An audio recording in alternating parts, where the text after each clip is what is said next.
జన సైనికులకి అదిరిపోయే శుభవార్త అండి. అదేంటంటే రేపొద్దున్న పిఠాపురానికి mega power star Ram Charan రాబోతున్నాడు. వాళ్ళ తల్లి గారైన సురేఖ గారితో అనమాట.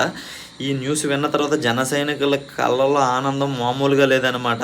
రేపు పొద్దున్న భారీ బహిరంగ సభ ఒకటి ఉంటుంది రామ్ చరణ్తో కలిసి, పవన్ కళ్యాణ్ గారితో కలిపి.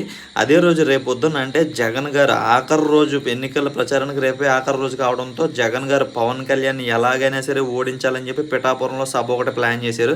అయితే రేపు పొద్దున్న రామ్ చరణ్ పిఠాపురం రావడంతో టెన్షన్ నెలకొందనమాట. ఈ రెండు సభలు ఎలా ఉండబోతున్నాయి, రేపు పిఠాపురం ఎలా ఉండబోతుందని చెప్పేసి అసలు జన సైనికులు నిజంగా మామూలుగా లేదు. ఎందుకంటే రామ్ చరణ్ కానీ చిరంజీవి గారు కానీ ఇప్పటి వరకు అయితే ఏ ప్రచారంలోనూ పాల్గొనలేదు. ఆఖరి రోజున బాబాయ్ పవన్ కళ్యాణ్కి అండగా నిలబడడం కోసం, ఓటు వేయమని అడగడం కోసం పిఠాపురానికి అయితే రామ్ చరణ్ రాబోతున్నాడు వాళ్ళ తల్లి సురేఖ గారితో. రేపు పొద్దున్న ఎలా ఉంటుందో, పిఠాపురం దద్దరిల్లిపోతుందని చెప్పేసి అందరూ అనుకున్నారు. రేపు ఇప్పుడు తెల్లారుతుందని అందరూ వెయిట్ చేస్తున్నారు.